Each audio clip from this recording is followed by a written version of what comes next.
सुर ही बदल गए। अब आर्मी को भी डिवाइड कर दिया गया है। अब जाति से उसका पता चलेगा हमें। पहले तो व्योमिका सिंह का नाम नहीं आता, दिव्या सिंह बुला रहे हैं। दूसरा, उसकी जाति देख रहे हैं, किसी को जाति सूचक ऐसा शब्द बोल रहे हैं रामगोपाल यादव जी जो कहना नहीं चाहिए, जो कानून के खिलाफ है। और तीसरी बात, एयर मार्शल की भी जाति, अरे भाई वो तो यादव है। मैं पूछना चाहती हूं, इससे ज्यादा निचली कोई भाषा हो सकती है हमारी आर्मी के लिए, जो सिर्फ एक चीज सोचकर निकलता है बॉर्डर पर कि इस देश को महफूज रखना है, इस देश की सुरक्षा करनी है। वहां पर भी जाति, वहां पर भी पीडीए। देखिए, राष्ट्र के हित में थे नहीं, हम एक हैं। जब भी पाकिस्तान सर उठाएगा हिंदुस्तान एक होगा, इसलिए थे था मत यूज कीजिए। राष्ट्र के मुद्दे पे विपक्ष हमेशा सरकार के साथ रहता है, और जब भी कोई हमारे साथ हिमाकत करेगा हम एक साथ हमेशा दिखाई देंगे। लेकिन सवाल यह है कि सेना के 100 रुपए पूरे देश को नाज है, गर्व है। लेकिन सवाल तब उठता है जब भारतीय जनता पार्टी के मंत्री हमारी ही एक सैन्य अधिकारी कर्नल सोफिया कुरैशी जी को आतंकवादी की बहन बता देंगे। उसमें माफी मांगने से काम नहीं चलेगा। जो आतंकवादी की पाकिस्तानी जो आतंकवादी उनकी बहन बताएंगे और माफी मांगने से काम चलेगा। ऐसे लोगों को देशद्रोह का मुकदमा होना चाहिए, जेल के अंदर होना चाहिए, अब तक हो जाना चाहिए।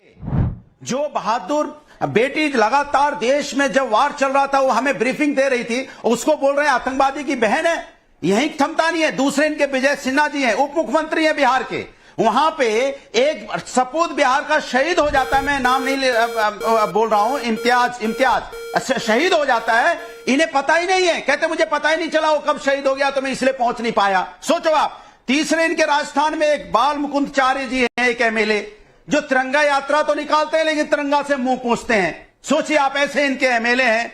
दूसरे इनके एक और हैं महानुभाव बलिया में, जो अश्लील डांस कर रहे हैं इस समय। तो ऐसे ऐसे भारतीय जनता पार्टी के नेता हैं जो हमारे देश के अंदर में बाहर की ताकतों से तो हम लड़ रहे हैं, बट ये जो हमारे यहां जयचंद बैठे हैं, इनसे कैसे लड़ा जाए जरा बताइए तो आप। ये तीसरा सुनिए, मैं इनसे पूछना चाहता हूं। एक हमारी हिमांशी नरवाल, उनके पति शहीद हुए जब 26 लोगों की मौत हुई, उन्होंने देश की एकता की बात की, देश की एकता की बात की। पूरा ट्रोलर उसके पीछे पड़ गए सोशल मीडिया पे। क्या उसमें से किसी की अरेस्टिंग हुई? क्यों नहीं रोका गया? क्यों नहीं सरकार ने कार्रवाई की? वैसे सरकार के मंत्री के खिलाफ या नेता के खिलाफ अभी कुछ कह देंगे तो तुरंत ट्रोलर पकड़ लिया जाएगा, जेल में चला जाएगा। और बहादुर बेटी के बारे में अनाप शनाप बोला गया, कभी कोई कार्रवाई नहीं हुई। होनी चाहिए थी, नहीं होनी सारी बातें आपकी सर आंखों पर। अनुराग भदौरिया जी, मैं हर एक बात से सहमत हूं।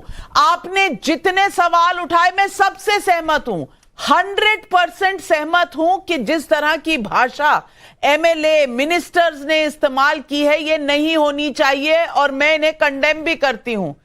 लेकिन रामगोपाल यादव जी ने जो कहा, बस उसी सवाल को आप गोल कर गए, बोला नहीं कुछ आपने उस पे, यानी कि आपके पास उसका कोई बचाव नहीं है। प्रहार है बीजेपी पे और वो होने चाहिए, लेकिन रामगोपाल यादव के स्टेटमेंट पर आपने एक भी जवाब नहीं दिया। अब देर हो गई। शहजाद पूनावाला जी, जवाब दीजिए। सवाल अनुराग भदौरिया ने जो उठाए हैं वो भी, और रामगोपाल यादव ने क्या कहा और क्यों कहा वो भी। सबसे पहले देखिए, आजकल हम न्यू नॉर्मल की बात कर रहे हैं, तो एक न्यू नॉर्मल को हम भी स्थापित करते हैं। जो बयान मध्य प्रदेश के मंत्री का आया वो निंदनीय है, खंडनीय है। न केवल हम पार्टी के रूप में उसको खारिज करते हैं, उनके ऊपर पार्टी की दृष्टि से और कानूनी दृष्टि से कार्रवाई भी होनी चाहिए। No if no but. पर अब मैं पूछना चाहता हूं, वो कहते हैं ना, जाति न पूछो साधु की, पूछ लीजिए ज्ञान। वैसे कहते हैं जाति न पूछो सैनिक की, केवल पूछ लीजिए उनका कितना है बलवान। पर बलवान न देखते हुए इनकी जाति देखने का काम करने वाले रामगोपाल यादव जो सीरियल ऑफेंडर है, ये वही व्यक्ति है जिन्होंने कहा पुलवामा पाकिस्तान ने नहीं, वोटों के लिए सुरक्षा बलों ने करवाया। ये वही पार्टी जिसने कहा यूपी एटीएस पर भरोसा नहीं, आईसिस के आतंकियों पर भरोसा है। ये वही पार्टी है जिसने की जिस प्रकार से शुभम द्विवेदी, उनकी भी जान गई थी तो कहा कि मैं इनके घर क्यों जाऊं, मेरा इनके परिवार से कोई संपर्क नहीं है। ये वही पार्टी है जिसने पूरी सेना को सड़क का गुंडा कहा। ये वही पार्टी है जिसने सर्जिकल स्ट्राइक के प्रमाण मांगे। ये वही पार्टी है जिसने की बालाकोट स्ट्राइक के प्रमाण मांगे। आज भी भी मांगे। और आज की बात करते हैं कि किस प्रकार से जी हो, किस प्रकार से अजय राय जी हो, या सिंदूर ऑपरेशन होने के बाद उदित राज ने बोला सिंदूर नाम क्यों रखा गया, या उसके बाद आप देख लीजिए कि कांग्रेस के हुसैन दलवाई से लेकर बाकी नेताओं ने, और एक तो अभी आम आदमी पार्टी की नेत्री, उन्होंने कहा कि पाकिस्तान जब तक गिड़गिड़ाकर दुनिया के सामने ना माने मैं नहीं मानूंगी। मतलब डीजीएमओ की बात को नहीं मानना है, मानना किसकी बात को, ट्रंप की, जिन्होंने पलट लिया अपनी बात। अब मैं उनसे पूछना चाहता हूं, डीजीएमओ पर भरोसा नहीं, भारत की सेना और सरकार पर भरोसा नहीं, भारत की विदेश मंत्रालय पर भरोसा नहीं, भरोसा किस पर है आपको? पाकिस्तान पर जो 65 का युद्ध हारा तो माना था क्या? 71 का हारा था माना था क्या? 99 का हारा था माना था क्या? उस पाकिस्तान पर भरोसा है जिसके लिए सर्जिकल स्ट्राइक पे कौन ढाल बना था? यही केजरीवाल, जिन्होंने कहा था कि सर्जिकल स्ट्राइक हुआ ही नहीं और इसीलिए वो पाकिस्तान की मीडिया में सेलिब्रेट हुए। यही केजरीवाल जिन्होंने कहा था कि बाटला हाउस एनकाउंटर गलत हुआ है और मोहन चंद शर्मा जी की शहादत पर सवाल उठाया था। तो इसीलिए आप देख लीजिए, कांग्रेस हो, आप हो या समाजवादी, इनका ओल्ड नॉर्मल अभी भी चल रहा है, सेना का अपमान, यही इनकी पहचान। मैं तहसीन पूनावाला जी आपसे पूछना चाहती हूं, पाकिस्तान के साथ जो हुआ वो देश और दुनिया के सामने है, लेकिन साथ में पाकिस्तान की मदद करने के लिए तुर्की जिस तरह से सामने आया, तुर्की के ड्रोन आए दिन इस देश पर बरस रहे थे, गरज नहीं रहे थे, बरस रहे थे। लेकिन तुर्की पर सवाल पूछने पर क्या हो रहा था, वो जयराम रमेश और पवन खेड़ा के बीच में, अरे सवाल ही तो पूछा था और ये पूछा था कि क्या आप सपोर्ट करेंगे, आप बोलो, पहले आप। मैं पूछना चाहती हूं, ये कहने में कि भारत के खिलाफ जो भी खड़ा है हम उसके खिलाफ है, ये कहने में कितना दम लगता है, कितनी देर लगती है और कितना सोचना पड़ता है कांग्रेस पार्टी को?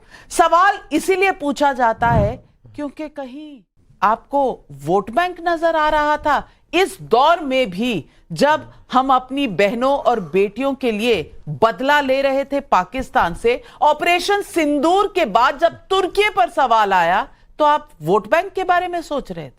थैंक यू नाविका जी, आपके शो में मुझे शिरकत करने का मौका मिला। शुरुआत में thank you major Gaurav for your services to the nation, is because people like you कि हम सुरक्षित है।